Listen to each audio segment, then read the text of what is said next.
मुसलमान को इंडिया की जीत से नाराज़गी थी और इस तरह से ये मामला बिगड़ा है। ये परसेप्शन चूँकि देश में बहुत सारे लोगों ने पहले से ही बना रखा है कि मुसलमान जो हैं वो देश विरोधी हैं। वो इंडिया की जीत के नाम पर मस्जिदों और धर्म स्थलों के बाहर सिर्फ शोर शराबा करना और नारा करना उनका काम था। सुतली बम मस्जिद पर फेंका गया। अब इसका इंडिया की जीत से क्या लेना देना था? हमारी मस्जिद न पाकिस्तान में है न हमारे महल्ले बांग्लादेश में है।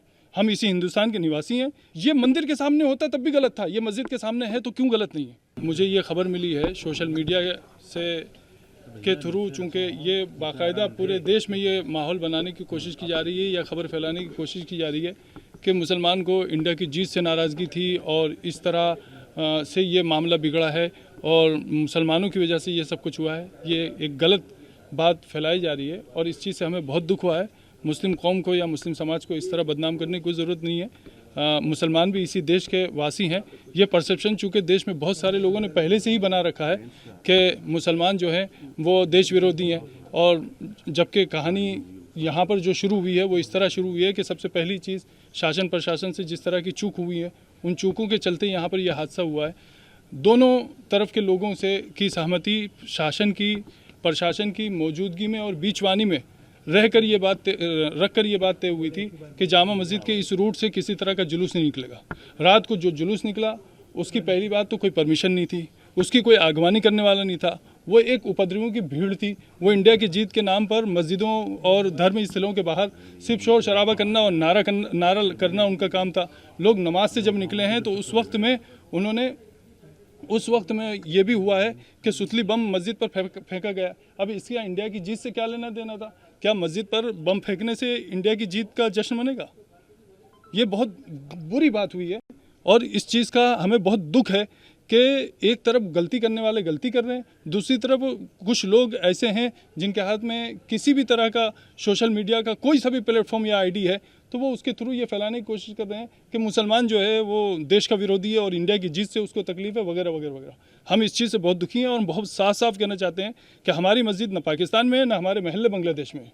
हम इसी हिंदुस्तान के निवासी हैं, इसी हिंदुस्तान में हम रहे हैं, इसी हिंदुस्तान में हम रहते हैं, इसी हिंदुस्तान के साथ हमारा रिश्ता है। इस तरह की बातें करना ये और फिर कुछ लोगों की तो मैं समझता हूँ कुछ लोगों की तो रोजी रोटी या नेतागिरी या उनका अपना जो भी प्रोफेशन है वो तो हिंदू मुस्लिम पर चल रहा है। तो उन लोगों के पास पद है या ओहदा है या पावर है, वो इस तरह की बात करते हैं, उनको शोभा नहीं देता। मतलब ठीक है, आप किसी की चापलूसी कर सकते हैं लेकिन आप किसी की बात से उस वक्त तक सहमत नहीं हो सकते जब तक उसमें सच्चाई ना हो। लेकिन जो आरोप लगाए जा रहे हैं दूसरी तरफ से भी, मैं उसी आरोप तरफ से लगाए जा रहे हैं। दूसरा पक्ष ये कह रहा है कि कोई पटाखा नहीं फोड़ा गया, दूसरा पक्ष ये भी कह रहा है कि जुलूस निकल रहा था, हमने भारत माता तक की जय के नारे लगाए, पीछे से पत्थरबाजी हुई। ये मस्जिद से वैसा उनका इस प्रकार की वीडियो भी आ रही है कि मस्जिद से कुछ लोग निकल रहे हैं और एक नारे समझ गया, मैं आपकी बात समझा। अब मेरी बात को जरा ध्यान से सुनिए। यहाँ मस्जिदों में पत्थर के ढेर लगे हैं क्या? मैं मीडिया पर्सन से बहुत खुल के बात कहता हूँ, आप पूरी मस्जिद और इसके आसपास के सारे एरिया को छान मारिए, क्या यहाँ पर पत्थर जमा किए हुए थे? एक बात।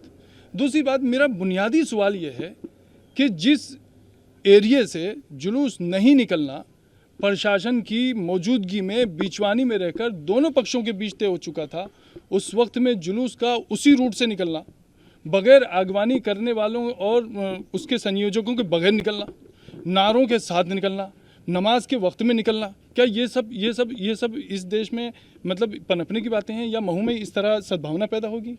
क्या ये चीज़ ठीक हुई? मेरा सवाल इंसानियत के नाते, मैं एक मुस्लिम पक्ष का पक्षकार होने के नाते बात नहीं कर रहा हूँ। मेरा कहना यह है कि क्या ये मंदिर के सामने होता तब भी गलत था, ये मस्जिद के सामने है तो क्यों गलत नहीं है? अगर ये मंदिर के सामने होता तो गलत था, तो ये मस्जिद के सामने है तो क्यों गलत नहीं है? तो ऐसी जो बातें आ रही हैं कि जुलूस तो निकाल सकते हैं, जैसा कि आपने कहा कि क्या बिना परमिशन के जुलूस निकलेंगे? मैं आपसे लिखा हुआ ले लूँ? नहीं, देश की जीत के जुलूस के लिए कोई रूट तो होता है, कुछ गाइडलाइंस तो होती हैं, कुछ तो व्यवस्था होती है। नहीं तो पॉलिटिक्स अगर कोई वो होता तो बिल्कुल गाइडलाइन होती है, तो देश की जीत का तो नहीं, देश की जीत के जश्न, आपने बताया, मेरी बात सुनो, देश की जीत के जश्न के लिए कुछ तो थोड़ा तो कहीं तो कुछ तो पाबंदी होगी ना। जो वीडियो मार्केट में चल रहे हैं उसमें मुस्लिम समाज के लोग पत्थर फेंकते हुए नजर आ रहे हैं, उस पर क्या कहना है? नहीं, दूसरी तरफ से तो फूल आ रहे थे, बस यही कहूँगा मैं। यानी कि दोनों तरफ से पथराव हुआ। बिल्कुल बिल्कुल ठीक है, मैं मान रहा हूँ ना भाई, पथराव ऐसा नहीं, मैं ये नहीं कह रहा हूँ। अब रात को मुझे किसी मीडिया पर्सन ने पूछा कि साहब जिन लोगों ने किया है वो उपद्रवी थे, मुसलमान में जिनके रिकॉर्ड खराब है उन्होंने किया, तो मैंने कहा हाँ, उधर से तो दूध के दूल्हे फेंक रहे थे। ये तो कोई बात नहीं हुई ना, मतलब अच्छा नहीं लगता। कोई एफआईआर वगैरह की गई है?